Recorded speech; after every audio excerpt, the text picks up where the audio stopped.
Hi, everyone. Welcome to Unconfirmed, the show that reveals how the marquee names in crypto are reacting to the week's top headlines and gets the inside scoop on what they see on the horizon. I'm your host, Laura Shin, a journalist with over 2 decades of experience. I started covering crypto 6 years ago, and as a senior editor at Forbes, was the first mainstream media reporter to cover cryptocurrency full-time. This is the July 23rd episode of Unconfirmed. My book, The Cryptopians, Idealism, Greed, Lies, and the Making of the First Big Cryptocurrency Craze, is available for pre-order on Amazon, Barnes & Noble, bookshop.org, or any of your favorite bookstores. Go to bit.ly/cryptopians. That's bit.ly/CRYPTOPIANS. The Crypto.com app pays you up to 8.5% interest on your Bitcoin. Get $25 when you download the Crypto.com app with code LAURA. The link is in the description. Near is an open source platform that accelerates the development of decentralized applications, overcoming high fees and slow speeds with its fast, scalable, low-cost, and climate-neutral blockchain protocol. Learn more at near.org. The Oasis Network is a privacy-enabled blockchain platform for open finance and a new data economy. Start building your next idea on the Oasis Network. Today's guest is Neha Narula, Director of the Digital Currency Initiative at the MIT Media Lab. Welcome, Neha. Hey, Laura. Good to see you. This week on Wednesday, the Crypto Council for Innovation, in conjunction with ARK Invest, Square, and Paradigm, held the B Word virtual conference, at which you were a moderator. What was your main takeaway from the event? I think my main takeaway was that the Bitcoin ecosystem is alive and thriving. There are a lot of people and companies and technologists who are very excited about it and are focused on it. So I think overall it was a really successful event and I really enjoyed it. So the main conference panel was one that featured Cathie Wood of ARK Invest, Elon Musk of Tesla, and Jack Dorsey of Square, and also Twitter. And when asked about the Bitcoin block size, which is a debate that's sort of like over and yet not over, Elon Musk said, the reality is the average person is not going to run a Bitcoin node. And then referring to the year in which the Bitcoin software code was written, he said, in 2008, there was still a non-trivial number of people on modems. And he said he felt the block size could be increased without affecting the decentralization of the network because technology has improved so much since 2008. I think this is antithetical to what some of the Bitcoin community believes. What's your take on these comments? Yeah, that's a great question, Laura. I remember hearing that. And I think one of the things he said as well was, I like to run things in reverse. So let's think about decreasing the block size. What would that be like? And actually, there are some people who want to do that. So it was really funny that he sort of posed it as a ludicrous idea. I think fundamentally, you have to think from first principles. The fact of the matter is that, copying all of this data to everyone's computer and verifying it on everyone's computer, you just can't do that with too much data. So I think the really important thing to note here is that you have to look at trend lines and sort of, how things work in the limit. And the fact of the matter is that we can't just keep increasing the block size as we go. It's entirely possible, and that it could be increased today. I don't think that, there are very many people who disagree with that technically. I think it's more about the governance model and sort of who gets to decide that and under what circumstances it's decided and what is the upgrade path for something like that to happen. If I think back to 2015, 2016, 2017, when we were having this conversation the first time around, that was really the debate, I think, that a lot of people didn't understand, that it wasn't about the exact number. It was about the method by which that upgrade happens. So, I think it could be raised a little bit, but the fact of the matter is putting everything on the blockchain is a bad idea. And we're going to have to figure out sooner or later how to do things off chain, or it's just not going to scale.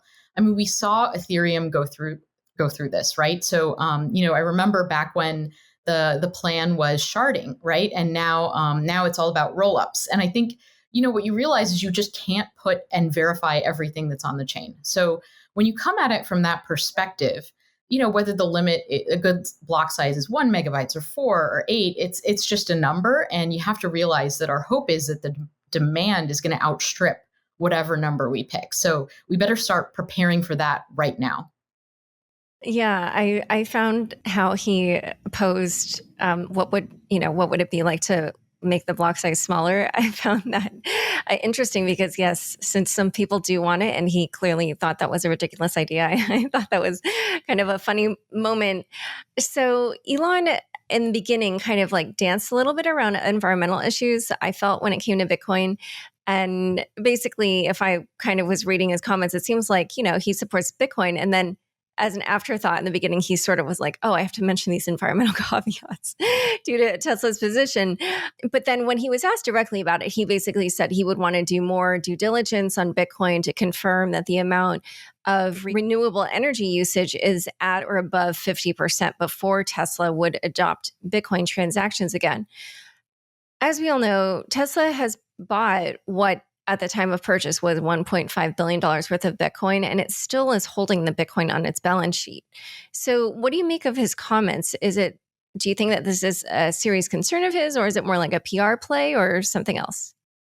Yeah, that's a really good question. I can't sort of presume to know what he's thinking, but I do think we suffer from a serious lack of data, and that's starting to change. The past few months, people have actually started measuring really well, how much green energy is used to produce Bitcoin, which is really important. I think that we have to do more measurement in this area, and we have to really surface the data and understand what kind of energy is being used and what the climate impact of that is. And then people can make their own decisions. There are a lot of washing machines in the world, and I'm sure that they use a lot of energy in aggregate, but we don't tell people, well, because washing machines use so much energy, you just can't use them. We weigh the balance of how much value we think that thing brings to society and then decide whether it's worth the energy cost. And the really interesting thing about Bitcoin and other proof of work currencies is that trade-off is made really obvious. The amount of hash rate that will go into Bitcoin is exactly the reward that comes out of mining Bitcoin. And so what that means is that the higher the Bitcoin price, the more hash rate that's going to go into it. That doesn't necessarily mean more climate impact. I want to be very careful about that. But it is kind of a way of showing that the energy use is proportional to how much people value it. Now, you might ask, do people really understand the climate impact? And would they be as interested in Bitcoin if they really understood it? And I think that's what's unfolding right now, which is a good thing because it's forcing everyone to think about, well, what is the climate impact, and are we really okay with it or not? I think another really important piece of information that's missing from this debate, and where people like me can contribute, is around exactly what the security guarantees are that we're getting from proof of work. This is, you've probably participated in proof of work versus proof of stake debates so many times. And I think that we still don't really have the right language and models to characterize the security guarantees of proof of work versus proof of stake. They're clearly different, but we don't really have the language to completely explain exactly how they're different and quantify, the security trade-off if there is one. So that's another place where I think we hope to find more data and to sort of have a more productive, informed debate. Yeah, and about the data for the renewable energy aspect, I feel like it's going to take a while because there's this major shift happening in the network and where the miners are located. And so we're kind of not going to really know where a lot of the hash rate's coming from anyway for like 6 to 9 months. And then after that, it's going to take a while to figure out what is the renewable energy mix now. And so, yeah, maybe like in 2 years, we might know. Yeah, but I feel like this conversation is making the incentives go in the right direction. So that's positive, and hopefully in 2 years it shakes out and it turns out it's really high. Yes, hopefully. So Elon also talked about how he holds Dogecoin, and he was talking about how it was irreverent and it has great memes and how he loves dogs and how he loves how Dogecoin doesn't take itself too seriously. And then he gave a twist on Occam's razor, saying that the most ironic outcome or the most entertaining outcome are the most likely ones. And he thought it would be great if the crypto that started as a joke and was meant to make fun of crypto became the biggest one. So these were kind of unusual remarks for someone at a Bitcoin conference. Do you think that Dogecoin could become a serious cryptocurrency? Laura, I'm really bad at predicting this stuff. I'm not really so up on investing or predicting prices and things like that. I think I don't know how many nodes there are in the Dogecoin network. I don't know how robust it is, but definitely security, and thinking about the attack surface and vulnerabilities and bugs and things like that. And my understanding is that there weren't really a lot of people contributing to the Dogecoin code base, applying patches, running nodes, monitoring the network, things like that. So I'm kind of amazed that it's stood up this long, and I wonder if it's just because there isn't anybody sort of bothering trying to attack it. So that would be really interesting to see. But I think in the long term, the true value of this technology is that it operates in a really decentralized adversarial environment. And that means it needs to be really, really secure and well written. And if there's no developers maintaining it, then I wouldn't have a lot of confidence that it is very secure. But I don't know. I'm not exactly sure what's going on. I don't track Dogecoin very carefully, the technical development. One of the panels that I was on at B Word was about security. And I just think that's so critically important. And we need to have more of a discussion about that as well. Yeah, I think we're going to have to see now that apparently Elon is working with them and with all the meme stock mania and Wall Street bets and everything pushing up Dogecoin. Like, I guess there's incentives there. Well, but is it decentralized? Elon can't just hire a bunch of developers and have them build it, because if it does get really big, then there's a small group of developers someone can go to them and say, hey, this thing's happening on your network. I want you to shut it down, right? That's the question, I guess, but that might take some time to shake out. Right. But I also meant, like, if the price goes up, that might incentivize people to start working on it. So. Yeah, very true. Very, very true. Who knows? All right. In a moment, we're going to discuss Square's plans for Bitcoin. But first, a quick word from the sponsors who make this show possible. Designed for the next generation of blockchain, the Oasis Network is the first privacy-enabled blockchain platform for open finance and a responsible data economy. Combined with its high throughput and secure architecture, the Oasis Network is able to power private, scalable DeFi, revolutionizing open finance and expanding it beyond traders and early adopters to a mass market. Its unique privacy features can not only redefine DeFi, but also create a new type of digital asset called tokenized data that can enable users to take control of the data they generate and earn rewards for staking it with applications, creating the first ever responsible data economy. With over 10 million users, Crypto.com is the easiest place to buy and sell over 90 cryptocurrencies. Grow your crypto with Crypto.com Earn, which pays up to 8.5% interest on your Bitcoin and 14% interest on your stablecoins. When it's time to spend your crypto, nothing beats the Crypto.com Visa card, which pays you up to 8% back instantly and gives you 100% rebates for your Netflix, Spotify, and Amazon Prime subscriptions. Download the Crypto.com app now and get $25 by using the code LAURA. The link is in the description. Back to my conversation with Neha Narula. So Jack, and this was before the B Word conference, recently announced that Square would be building a Bitcoin hardware wallet and that the company would also be creating a new business to foster decentralized finance on Bitcoin by creating an open developer platform. A number of Ethereum people made fun of the announcement, saying that this already existed in DeFi. What do you think? Is Jack just trying to build something that already exists? No, I don't think he's trying to build something that already exists, because it doesn't exist on Bitcoin, and they're very different coins with very different properties and communities and supporters. So, I think one of the parts of that hardware announcement was building something for mainstream users, and I think that is so important, and that this area really needs a lot more development and research and user research. And how can we? Everyone talks about how the great thing about this technology is, it can help with financial inclusion, that you don't need a bank account, it's open to anyone. But, where's the data showing who's actually using it? And where's the data showing how to actually build tools that really make it open to everyone? Because everyone's not going to run a full node or understand how to store their private keys securely. And I think it's part of our job as technologists to help build tools that help them do that, because I'm really not excited about a solution where all the Bitcoin in the world is held on, 10 exchanges and it's all custodial. That's really not the revolution that I signed up for. And so that means that we have to solve this challenge of educating people, but also building tools that work for them. And so it was really exciting to see that emphasis in the open hardware announcement. I hope we're hoping to do more work in this area as well, invest in user research, especially for underprivileged populations, to find out where we can make the biggest difference.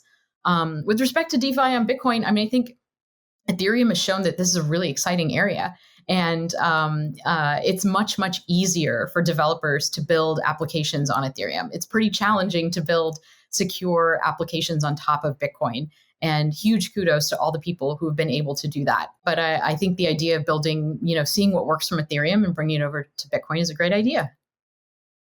Oh, interesting. Okay. Yeah, we'll see, because, now we've got Thorchain making it possible to transact in between chains without using wrapped coins. So who knows? Although maybe that could be connective tissue.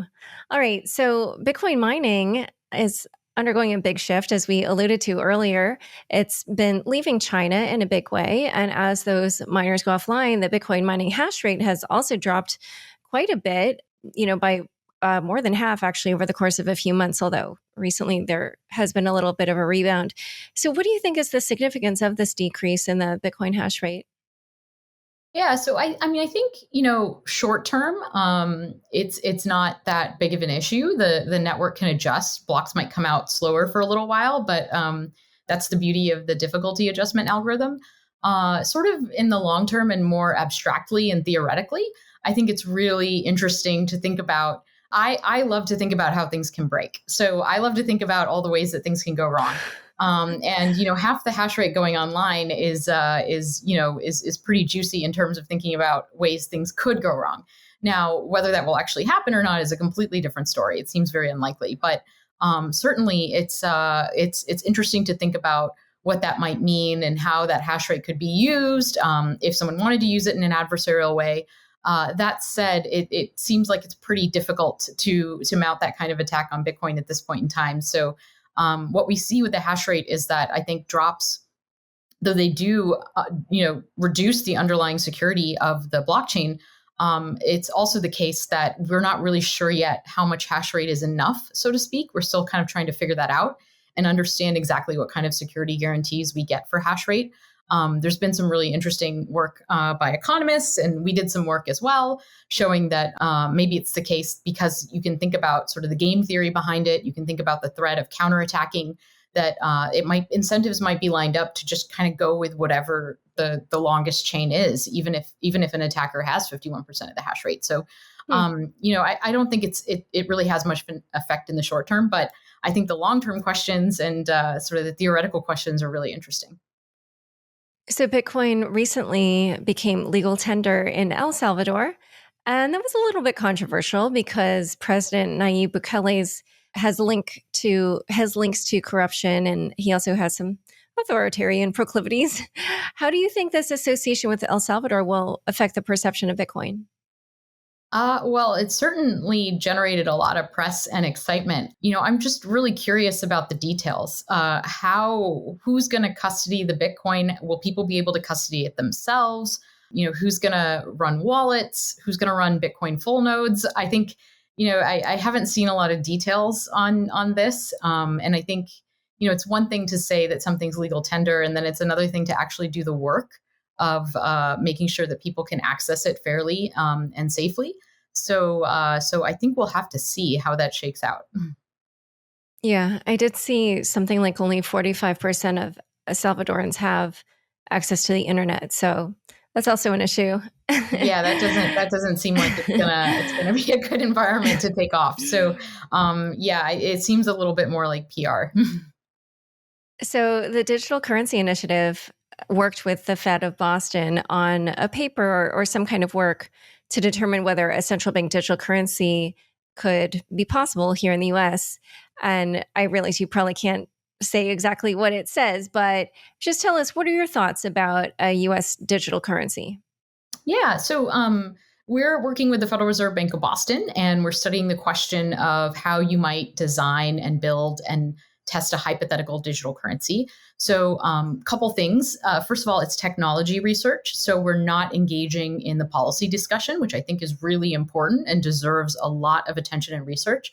But we're really looking at it from the perspective of, how might you build one? How might you make it perform really well? What are some of the trade-offs? How do you think about security and fault tolerance and redundancy? And in particular, we want to surface data for policymakers. There's too many people out there who are just kind of running these very unrealistic sort of, 3-node DLT setups or something like that. And that's not how this is going to work. If it ever happens, it's not clear to me that it's necessarily a good idea either. We're still gathering all of the data on that, and we're trying to understand. But I have to say it's really exciting, and I think it's a really exciting question to research.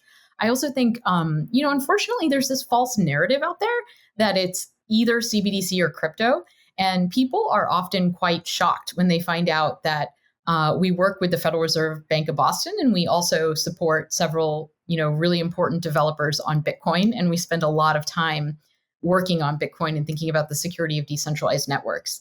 It really does make sense to us, though, because we're just really excited about the future of money and the future of cash and the future of value transfer. And whether that innovation is happening in the cryptocurrency world or, it can't just happen in the cryptocurrency world. If fiat currencies are still such a big part of everyone's lives, that I think we need to figure out how to bring that innovation to fiat currency as well.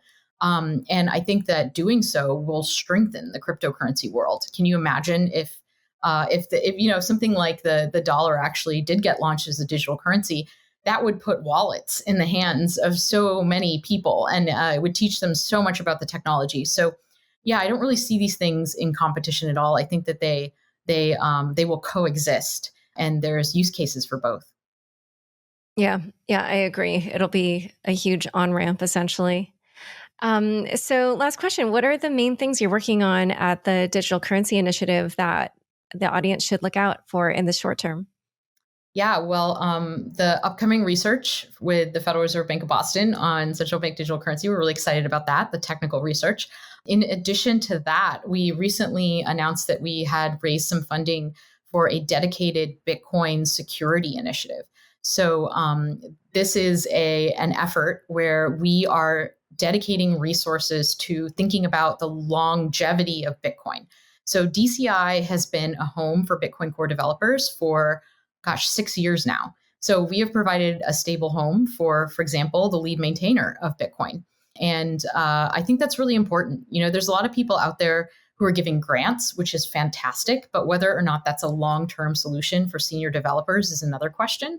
And there are people who like to say that you basically have to get a PhD in Bitcoin in order to really get to the level where you are trusted to do code review, and you can do code review on some of the thornier parts of the system.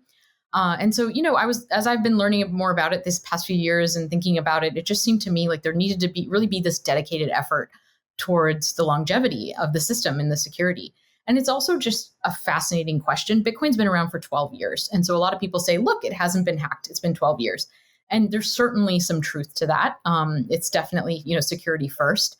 But I also don't know if it's really been tested. What happens if a nation state really comes after Bitcoin drops a couple 0 days, and, how will the network recover? And like I said, I really like to think about how things will break. So part of this effort is to figure out how we can secure it against something like that from a technical point of view. And, what are the problems that arise, and what kinds of, what do we need to put in place? And to be clear, there's already a tremendous amount happening across the Bitcoin ecosystem in this area. And we hope to encourage that and plug into some of that. All right. Well, sounds like there's a lot of interesting stuff coming up for you. Thank you so much for coming on Unconfirmed. Yeah, thanks, Laura. It was great to see you again. Don't forget, next up is the weekly news recap. Stick around for This Week in Crypto after this short break. Did you know nearly $338 million worth of NFTs were sent last year? And in 2021, that number is growing faster than ever. If you're looking to make your first NFT, check out Near's fast, scalable, low-cost, open-source platform. Near is investing 80 million Near tokens in community-led projects over the course of 5 years to power sustainable innovation through its ecosystem, with fundraising opportunities and support for DAOs and dApps to engage fans and reach new audiences. Come learn why NEAR is the infrastructure for innovation at NEA.org.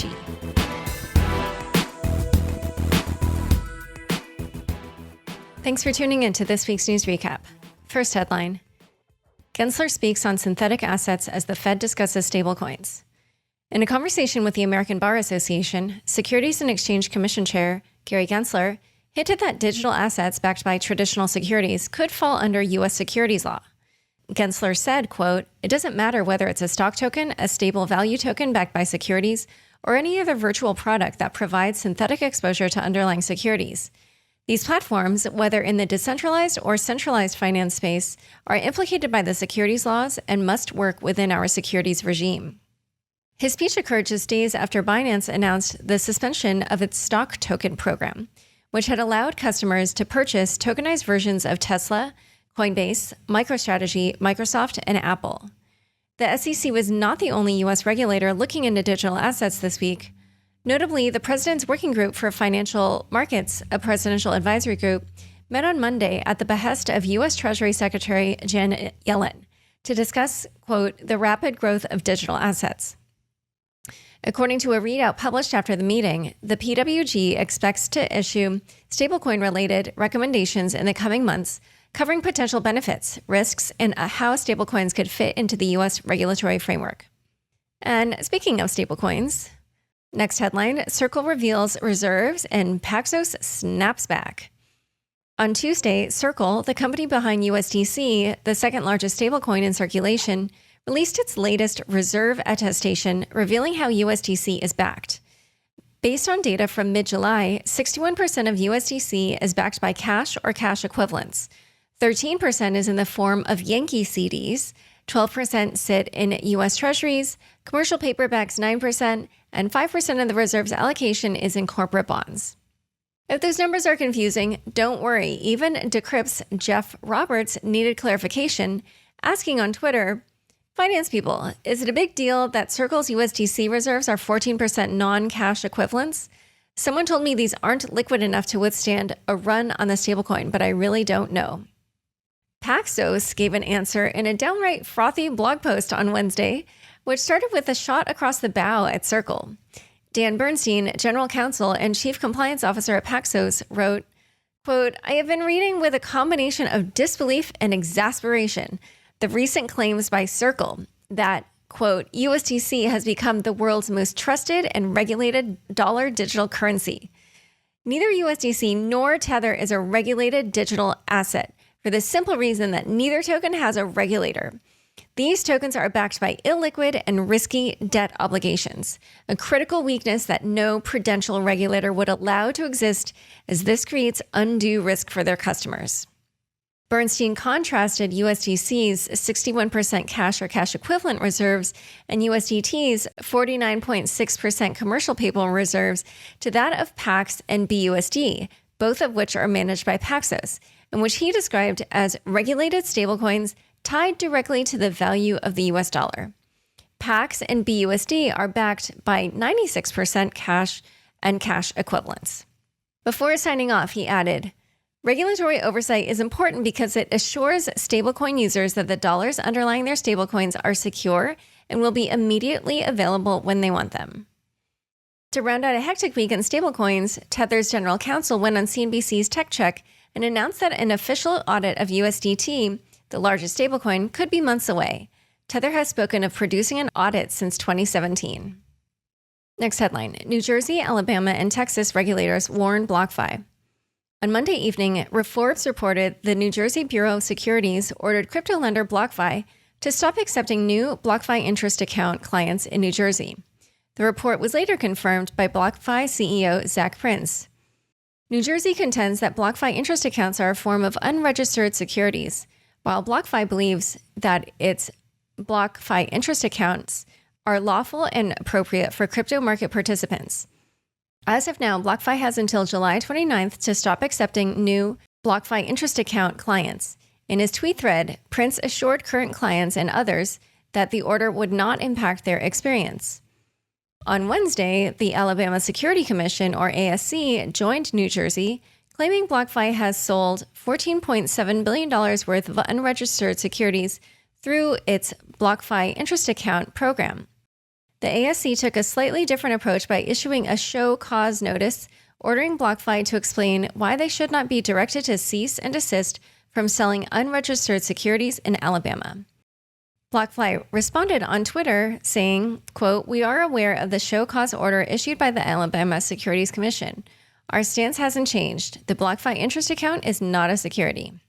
And lastly, on Thursday, the Texas State Securities Board, or TSSB, filed for a cease and desist against BlockFi, according to CoinDesk. For now, BlockFi is allowed to continue operations in the state, with a TSSB director noting, quote, "This legal action affords BlockFi and its affiliates the opportunity to respond to our allegations and present admissible evidence." Next headline. FTX announces crypto's largest funding round ever. Cryptocurrency exchange FTX announced a $900 million funding round at an $18 billion valuation on Tuesday. Over 60 investors participated in the raise, including Sequoia, Paradigm, SoftBank, Third Point, Multicoin Capital, among others. According to the block, the raise represents the largest funding round in crypto history. Forbes reports that Binance, which had invested in FTX as part of its strategic play in 2019, has already given up its equity stake. The Sam Bankman-Fried-led company has seen explosive growth since its May 2019 launch. FTX says the exchange revenue has increased tenfold year to date and 75 times since early 2020. The company now has over 1 million users and averages $10 billion in daily trading volume. The near billion-dollar influx of cash will immediately be put to use, purchasing, quote, "the fanciest beanbag available." OpenSea also announced a large funding round this week, bringing in $100 million at a $1.5 billion valuation through a Series B led by A16Z. OpenSea plans to launch cross-blockchain support, starting with a partnership with Polygon that includes a gas-free marketplace. In related news, cryptocurrency miner Core Scientific is merging with Power and Digital Infrastructure Acquisition Corp., a SPAC, and will trade on NASDAQ. The deal values the company at $4.3 billion, nearly 2 times larger than rival Bitcoin miners Riot Blockchain and Marathon Digital's market cap. Core minted more than 3,000 Bitcoin in 2021, while Riot and Marathon combined have generated only 2,000 BTC. Next headline. Axie Infinity revenue nearly matches Ethereum's. According to data from Token Terminal, Axie Infinity generated nearly equivalent revenue to Ethereum over the past 7 days, more than doubling any other protocol, dApp, or blockchain in crypto. Ethereum still led the week with $32.8 million in revenue, though Axie Infinity came in a close second place, bringing in $31.7 million. The following 3 participants, Uniswap, PancakeSwap, and Aave, combined total just around $27 million in revenue during the same period. According to CoinDesk's Leah Callan-Butler, Axie Infinity's revenue growth is just the tip of the iceberg. Butler reports that Axie Infinity is creating real-world wealth, especially in the Philippines. She notes that out of Axie Infinity's nearly 500,000 daily active users, over 60% come from the Philippines. Indeed, Butler estimates that Axie player revenue amongst Filipinos could reach over $10 billion annually. Next headline. A class action lawsuit claims DFINITY's ICP was sold as an unregistered security. California resident Daniel Ocampo has filed a class action lawsuit against DFINITY, claiming that the company sold its Internet Computer Project, or ICP tokens, as an unregistered security. The complaint was filed, quote, "on behalf of all investors who purchased Internet Project tokens on or after May 10, 2021. The lawsuit alleges that over 400 million ICP tokens were sold in violation of the 1933 Securities Act. In addition to coming after DFINITY's founder, Dominic Williams, the suit also targets Polychain Capital and A16Z, both early backers of the project. ICP has faced scrutiny ever since its Genesis launch in May due to extremely volatile price action and whispers of insider trading. Time for fun bits. Imagine explaining Ethereum with Vitalik listening. Actor and investor Ashton Kutcher posted a hilarious video explaining the basics of Ethereum featuring himself, Mila Kunis, his wife, and Ethereum creator Vitalik Buterin. In the first part of the video, Kutcher asks Kunis easy questions like, "What's crypto?" or "What's blockchain?" to which Kunis responds with succinct answers. About halfway through, Kutcher asks for a description of Ethereum before turning the camera past Kunis to show a kitchen table where Vitalik Buterin gives a 1-minute spiel on its fundamentals. The video was created to promote Kutcher's Stoner Cats NFT collection, which consumers must hold to access the Stoner Cats NFT animated series. Second fun bits. Twitter throws shade at Ethereum. For a while now, tweeting hashtag Bitcoin or hashtag BTC would enable a little Bitcoin symbol to pop up just after it. Well, now, hashtag ETH comes with its own emoji as well, but in a massive troll of Ethereum, it's the flag for Ethiopia. All right, well, thanks for tuning in. To learn more about Neha and the Digital Currency Initiative, be sure to check out the links in the show notes. Heads up, everyone, the Unchained newsletter has switched from a weekly news recap to a daily email. Each morning, you'll get 4 to 5 quick headlines, a crypto meme or two, and a few recommended reads. Head to unchainedpodcast.com, and the sign up for the newsletter is right on the homepage. Unconfirmed is produced by me, Laura Shin, with help from Anthony Yoon, Mark Murdoch, and Daniel Ness. Thanks for listening.